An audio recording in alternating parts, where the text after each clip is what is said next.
Welcome students, class 10th के आज हमने टेक क्वेश्चन या क्वेश्चन टेक्स के इस ट्रिक वाले वीडियो में आपके लिए शानदार वो नुस्खे प्रिपेयर किए हैं, या यूँ कहें कि वो हमने आपके लिए ट्रिक्स प्रिपेयर की है जिनसे कि आप इतने बड़े इसमें जो रूल्स हैं बहुत सारे, उनसे आप बचकर मात्र कुछ ही सेकंड्स में आप उनको सीख जाएंगे। हर रूल को आप कुछ सेकंड्स में सीख जाएंगे। आइए स्टार्ट करते हैं। सबसे पहले तो जान लीजिए टेक क्वेश्चन होता क्या है। इनको आप टेक क्वेश्चन या क्वेश्चन टेक्स दोनों कहते हैं। टेक क्वेश्चन किसी सेंटेंस के लास्ट में जोड़ा जाने वाला एक छोटा सा क्वेश्चन होता है, यानी इतना पूरा बड़ा नहीं, सब्जेक्ट ऑब्जेक्ट हेल्पिंग वर्ब वो कुछ नहीं, छोटा सा क्वेश्चन होता है। प्राय ये दी हुई हेल्पिंग वर्ब से ही बनाए जाते हैं, यानी जो सेंटेंस में हेल्पिंग वर्ब दी जाती है जो हमें नजर आती है उसी से उसको बना दिया जाता है। आइए देखते हैं। ये तो इस सेंटेंस एक क्वेश्चन टेक, जैसे यदि वाक्य सकारात्मक दिया हुआ है, यानी वाक्य क्या है, सेंटेंस पॉजिटिव, तो क्वेश्चन टेक क्या बनाएंगे, नेगेटिव, यानी नोट लगाकर। Helping verb plus N apostrophe T plus noun या प्रोनाउन, यानी जो सकारात्मक वाक्य दिया जाएगा जिसमें नोट नहीं होगा उसमें नोट लगाना है, और जिसमें नोट होगा उसमें नोट नहीं लगाना है। सीधी बात है। इसमें नोट नहीं होगा तो इसमें नोट लगाना है, लेकिन नोट का ओ हटाकर कोमा लगाना है, एन और टी के बीच में हल्की सी अपोस्ट्रोफी लगाना है, और बाद में जो उसका सब्जेक्ट होगा उसके अनुसार नाउन या प्रोनाउन लगाना है। ऐसे ही इधर देखिए, यदि वाक्य नकारात्मक दिया हुआ है, नेगेटिव यानी नोट वाला है, तो इधर नोट लगाना है। ठीक है, आगे बढ़ते हैं। ये सेंटेंस हमने लिए यहाँ पर ध्यान दीजिए। पहला लिया जैसे they have come from market, वो मार्केट से आ चुके हैं, इसमें नोट नहीं है तो हेल्पिंग वर्ब क्या है, हैव है। ठीक है, ये हैव लिखा, और क्या पढ़ा हमने, सकारात्मक को नेगेटिव में बदलना है नोट लगाकर, यानी नोट किया वो हटा देंगे और एन और कोमा टी लिखना है। देखिए आप हैवंट, और ये दे सब्जेक्ट ले लिया, हैवंट दे। ठीक है, यानी सहायक क्रिया, फिर इसको नेगेटिव में बदला, एंटी लगाया और दे, यानी सकारात्मक और नकारात्मक। आगे बढ़ते हैं। A dog is a faithful animal. अब यहाँ पर तो आपके देखिए दे दिया हुआ था तो हमने प्रोनाउन में बदल लिया। यहाँ अ डॉग दिया हुआ है, कोई दिक्कत नहीं है। जब आपको कोई जानवर दिया जाए, कोई वस्तु दी जाए, जैसे हमें इंसान में तो पता लग जाएगा, राम है तो ही लिख देंगे, सीता है तो सी लिख देंगे, स्टूडेंट्स है बॉयज है तो दे लिख देंगे। यहाँ पर कैसे पता लगाएंगे, तो कोई वस्तु है उस वस्तु को इट लिखेंगे, कोई जानवर है उसको क्या लिखेंगे, इट लिखेंगे। लेकिन अगर वस्तु जानवर इंसान सब बहुवचन है तो उनको दे लिखेंगे। ठीक है, आगे बढ़े। तो अ डॉग है, अ डॉग को हम क्या मानेंगे, it. A dog is a faithful animal. अब ये भी देखिए यहाँ इज के बाद साइकिल के बाद नोट नहीं है, यानी सकारात्मक है, पॉजिटिव है, तो क्या बन जाएगा, नेगेटिव, यानी इज को तो किस में बदल देंगे, इजंट में। इज प्लस नोट बराबर क्या हो जाएगा, इजंट, और अ डॉग को हमने क्या माना, इट। डॉग को इट में बदल दिया है। आगे बढ़े। Ram does not live here, ये क्या दे दिया, देखिए यहाँ पर डज नॉट, नेगेटिव दे दिया ना, तो नेगेटिव का नोट उड़ाकर क्या बनाएंगे, डज, और राम को क्या मानेंगे। अभी मैंने क्या बताया, डॉग को यानी कोई एनिमल को, किसी वस्तु को क्या मानेंगे, इट, जब तक वो सिंगुलर है। अगर वो भी बहुवचन में तो दे मानेंगे। अब यहाँ देखिए राम है तो राम को क्या मानेंगे, ही। राम को क्या, यानी मेल को पुल्लिंग को क्या मानेंगे, ही, और स्त्रीलिंग को, फीमेल को सी मानेंगे, और स्त्रीलिंग पुल्लिंग बहुत सारे हो, बहुवचन हो, जैसे स्टूडेंट्स, अब स्टूडेंट्स में सब आ गए, लड़के लड़की, उन्हें दे मानेंगे। पीपल, इनको भी दे मानेंगे। तो यार राम डज नॉट, तो नेगेटिव वाला है तो डज, और राम को माना ही, तुमने क्या लिख दिया, डज ही। राम मेल है तो ही में बदल दिया। आगे बढ़े। स्टूडेंट्स वेंट टू जयपुर, ये आ गई वो बात, students went to Jaipur, students Jaipur गए। अब वेंट क्या है, वर्ब की सेकंड फॉर्म है, वर्ब की सेकंड फॉर्म में पता लग गया। पार्ट सिंपल का है, पार्ट सिंपल का हम वाक्य किससे बनाते हैं, प्रश्नवाचक डिड से, डिड के साथ फर्स्ट फॉर्म आती है, आपको पता होगा। अब यहाँ वर्ब तो लगानी नहीं है हमें, केवल हेल्पिंग वर्ब यू लेनी है, और हेल्पिंग वर्ब के अलावा नाउन या प्रोनाउन। अब यहाँ स्टूडेंट्स दिया हुआ है, स्टूडेंट्स को क्या मानेंगे, बहुवचन है तो दे, और इसमें से क्या निकालेंगे, डिड, और सकारात्मक है तो एनटी भी लगाएंगे, यानी क्या बनेगा, डिडंट दे, ये लिख दिया डिडंट दे। स्टूडेंट्स को दे में चेंज किया। अब इधर आइए थोड़ा नियम, ये है आपके मॉडल्स वाले, जो मॉडल्स होते हैं can, could, may, might, shall, should, वो। He can not play cricket, तो नॉट हटा दिया इसमें से, कैन ही ये बना दिया। ठीक है, नेगेटिव था पॉजिटिव बना दिया। ही कैन प्ले क्रिकेट, इसमें नोट नहीं है तो इसमें क्या लगा दिया, कैन नॉट। अब कैन नॉट को आपको क्या है, कैन नॉट को अपोस्ट्रोफी ये टी लगा दिया यानी एन और टी के बीच में से ओ उड़ा दिया, कैन कांट ही। ठीक है, ध्यान से समझिए, नेगेटिव वाला था तो सकारात्मक बनाया, पॉजिटिव पॉजिटिव है तो नकारात्मक। अब एक यहाँ पर थोड़ा सा ध्यान रखने की बात है, आई एम ईटिंग फूड। अब यहाँ पर आई एम ईटिंग फूड यानी सहायक क्रिया दी हुई है, सकारात्मक है तो हम क्या बनाते, एम नॉट आई, यही बनाते क्योंकि सकारात्मक है ना तो सहायक क्रिया के साथ नोट लगाते। लेकिन यहाँ देखिए यहाँ तो आरंट आई आया हुआ है, यानी यहाँ पर थोड़ा चेंज है। ये 2-3 ही नियम है जहाँ पर आपको सहायक क्रिया के साथ नोट लगाकर वैसा का वैसा नहीं करना है, वहाँ पर चेंज होगा। ध्यान से समझिए, एम को जब नोट में लेकर जाते हैं यानी एम प्लस नोट बराबर आरंटो का, यानी अगर आई वाला वाक्य एम के साथ दिया हुआ है प्रेजेंट कंटिन्यूअस टेंस में तो हमें क्या करना है, उसका नेगेटिव बनाएंगे। तो एम नोट आई न बनाकर आरंट आई बनाएंगे, यानी एम प्लस नोट बराबर आरंट बनाएंगे। बार बार समझा रहा हूं, अगर ये दे दिया जाए आई एम ईटिंग फूड यानी आई एम दे दिया जाए सकारात्मक तो इसको नकारात्मक बनाएंगे। तो एम नोट आई नहीं लिखना है बल्कि एम नोट की जगह आरंट आई लिखना है। लेकिन अगर यही वाक्य नोट वाला हमें दे दिया जाए, नकारात्मक दे दिया जाए तो फिर इसका सकारात्मक तो एम आई ही बन जाएगा। यानी अगर सकारात्मक बनाना है प्रश्न, वाक्य नकारात्मक है जैसे नोट वाला है तो फिर उसका प्रश्नवाचक तो एम आई बन जाएगा। लेकिन अगर वाक्य को हमें जो वाक्य दिया हुआ है अगर ये आपके सकारात्मक है और इसका प्रश्न नकारात्मक बनाना है तो फिर एम नोट नहीं आरंट आई बनाना है। बस सीधी सी बात है, आप तो यूं समझिए एम आई तो बनेगा और एम नोट आई नहीं बनेगा बल्कि एम नोट आई की जगह आरंट आई बनेगा। चक्कर में ही नहीं पड़ना किसी में। आगे बढ़ते हैं, आई सेल गो टू मुंबई। अब ये सेल है, I shall go to Mumbai तो इसका भी हम नेगेटिव बनाएंगे, सकारात्मक है ना ये, इसका नेगेटिव बनाएंगे तो क्या बनता, सेल नोट आई। अब यहाँ पर देखिए ये जो सेल प्लस नोट है इसको हम बनाएंगे ना तो ये डबल एल नहीं लगाएंगे बल्कि क्या करेंगे, इधर से तो ले लेंगे एस एच, इसका ले लिया ए और को लिखते नहीं है बल्कि इस जगह अपोस्ट्रोफी लगाते हैं तो इसको बनाएंगे सेंट। ठीक है, S H A N O T.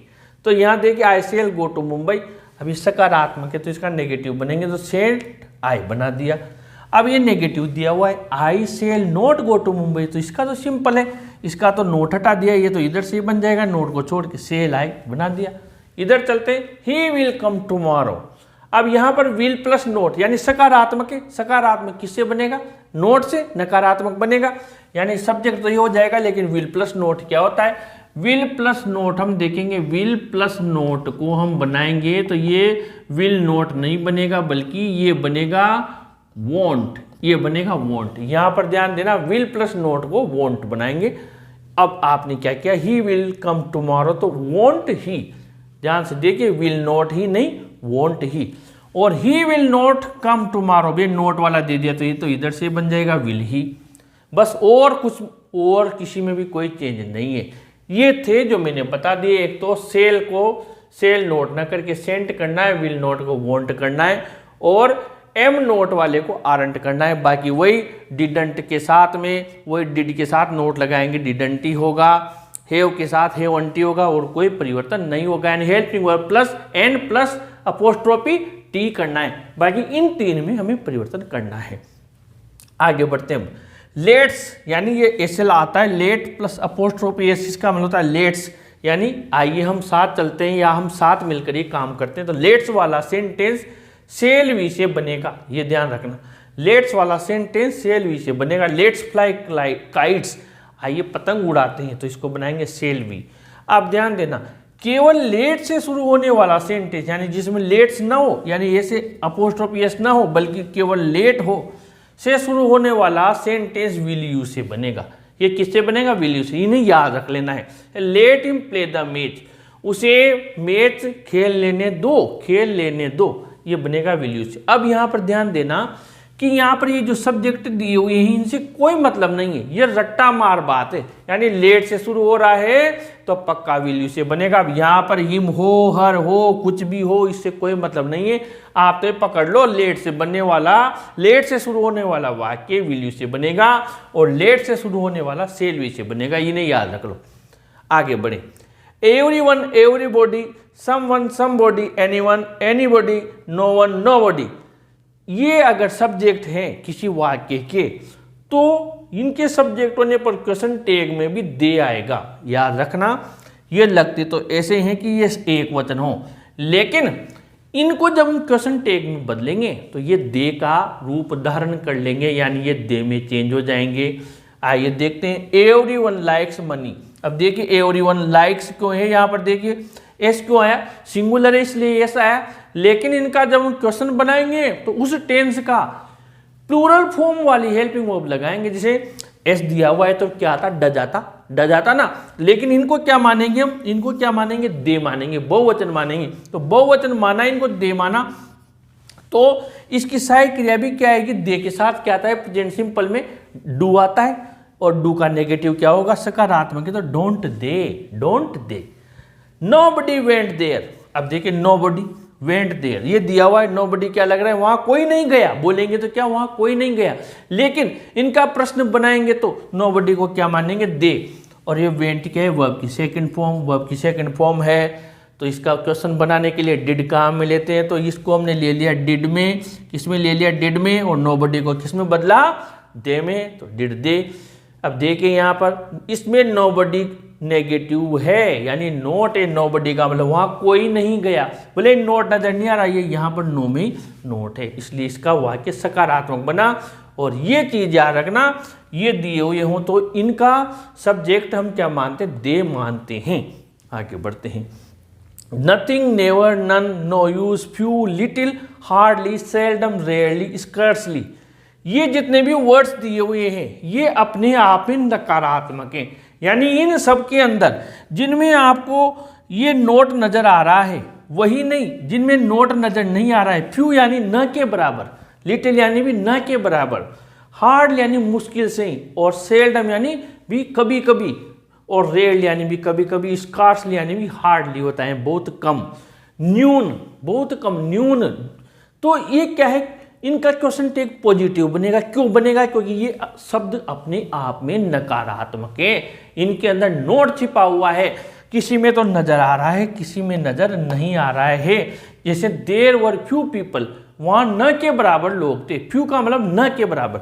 तो इनका क्वेश्चन टैग बनाएंगे तो पॉजिटिव बनेगा। क्यों, क्योंकि इनमें नोट है। देखिए this book is no use to Raju.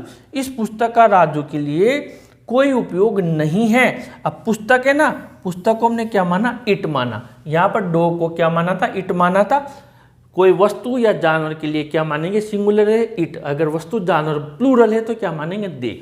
यहाँ देखिए this book is no use to Raju, तो यहाँ पर इज लिया और इसको क्या माना हमने, नो यूज को, नेगेटिव है तो इज इट। ये नो है, अगर यहाँ नो यूज वाला नहीं होता तो इजेंट आता, सकारात्मक इसलिए इज इट। आगे देखिए सी ड्रिंक लिटिल मिल्क, उसने न के बराबर दूध पिया।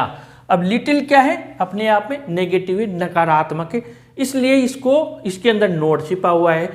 और ये ड्रिंक क्या लिया, वर्ब की सेकंड फॉर्म में, यानी कि वर्ब की सेकंड फॉर्म में तो किससे बनेगा, डिड से बनेगा। डिड के साथ फर्स्ट फॉर्म आती है, लेकिन यहाँ वर्ब की जरूरत ही नहीं है। हमने क्या लिखा, यहाँ से डिड लिया, डिड, और सी लिख दिया, डिड सी, प्रश्नवाचक चिन्ह लगा दिया। अब वर्ब की फर्स्ट फॉर्म से, यानी इंपीरेटिव सेंटेंस जो कि आपके बनते हैं डोंट से, डू से, वर्ब की फर्स्ट फॉर्म से, ओपन द डोर, इसके अलावा क्लोज द डोर, जो भी है, जो फर्स्ट फॉर्म से शुरू होते हैं, या प्लीज काइंडली से शुरू होने वाले सकारात्मक वाक्यों को विल या वॉन्ट यू दोनों से बना सकते हैं। यानी कि वर्ब की फर्स्ट फॉर्म से जो मैंने बताया कि अभी ओपन द डोर, अब ओपन क्या है, फर्स्ट फॉर्म से शुरू हो रहा है, ओपन क्या है, फर्स्ट फॉर्म है, तो इसको आप विल यू या वॉन्ट यू दोनों से बना सकते हैं। यानी कि भले उसमें तो हमें नजर आ रहा है कि वाक्य सकारात्मक है तो इसको नेगेटिव भी बनाएंगे, लेकिन आप उसको पॉजिटिव भी बना सकते हैं। जैसे प्लीज हेल्प मी, अब यहाँ पर नोट दिया हुआ नहीं है तो नियम अनुसार यहाँ पर ये वाला बनना चाहिए वांट यू, लेकिन आप इसको विल यू भी बना सकते हैं, यानी कि विल यू या वांट यू दोनों से बना सकते हैं। अगर प्लीज काइंडली वाला या वर्ब की फर्स्ट फॉर्म से शुरू होने वाला इंपीरेटिव सेंटेंस सकारात्मक है तो। लेकिन नेगेटिव होने पर अगर वो वाक्य नेगेटिव है, जैसे डोंट गो देयर या डोंट ईट इट, तो फिर आपको क्या करना है, उसको मात्र विल यू से ही बनाना है। फिर नेगेटिव वाले को नेगेटिव में बिल्कुल नहीं बनाना है। भले पॉजिटिव वाला अगर इंपीरेटिव सेंटेंस पॉजिटिव में दिया हुआ है, प्लीज काइंडली वाला वर्ब की फर्स्ट फॉर्म वाला, तो आप दोनों से बना सकते हैं, यानी विल यू या वोंट यू से। लेकिन अगर ये प्लीज काइंडली वाला या वर्ब की फर्स्ट फॉर्म वाला इंपीरेटिव सेंटेंस जिनमें आदेश और रिक्वेस्ट का भाव होता है, अगर वो आपके नेगेटिव में दिए हुए हैं, तो फिर आप केवल उसको विल यू से ही बनाएंगे, वोंट यू से बिल्कुल नहीं बनाएंगे, क्योंकि उसमें नोट ऑलरेडी आ चुका है। जैसे यहाँ पर देखिए डोंट गो देयर, तो फिर आप इसका विल यू ही बनाएंगे, इसका वोंट यू नहीं बनाएंगे, क्योंकि इसमें ऑलरेडी नोट आया हुआ है। और इसमें नोट नहीं आया हुआ, इसलिए आप इसको विल यू या वोंट यू दोनों से बना सकते हैं।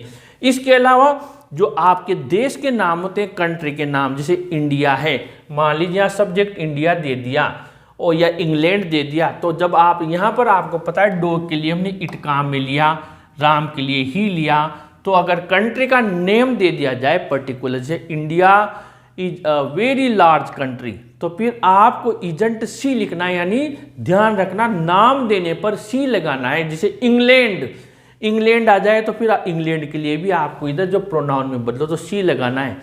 इसके अलावा अगर केवल कंट्री दे दिया जाए, सिटी दे दिया जाए या कोई शहर का नाम दे दिया जाए देश के नाम के अलावा, तो उन सबके साथ इट लगाना है। और अगर इन्हें बहुवचन में दे दिया जाए जिनके साथ इट लगा रहे हैं, तो उन सबके साथ प्लूरल में क्या लगाना है, ये की बात याद रखना, दे लगाना है। चाहे संज्ञा एक वचन के अलावा कोई संज्ञा इंसान हो, वस्तु हो, जानवर हो, कोई भी हो, जो भी बहुवचन है सबके साथ दिया आएगा। इस प्रकार मैंने आपको ये पूरे रूल समझा दिए हैं। इनकी प्रैक्टिस के लिए ज़्यादा से ज़्यादा हम आपको एग्जाम से पहले जितने भी एक्सरसाइज हैं सेंटेंस से अवेलेबल करवाएंगे। आप इसका जरूर से स्क्रीनशॉट ले लीजिए। और मैंने इसके पहले वाले पार्ट में आपको हेल्पिंग वर्ब और WH वर्ड से बनने वाले फ्रेमिंग क्वेश्चंस का शानदार वीडियो बनाया था, उसका लिंक हमने डिस्क्रिप्शन बॉक्स में दिया हुआ है। अगर आपने अभी तक नहीं देखा है तो प्लीज़ उसे भी ज़रूर देखें। और इस वीडियो को ज़्यादा से ज़्यादा लाइक शेयर कीजिए, अपने चैनल को भी ज़रूर सब्सक्राइब कीजिए स्टूडेंट्स। Thank you.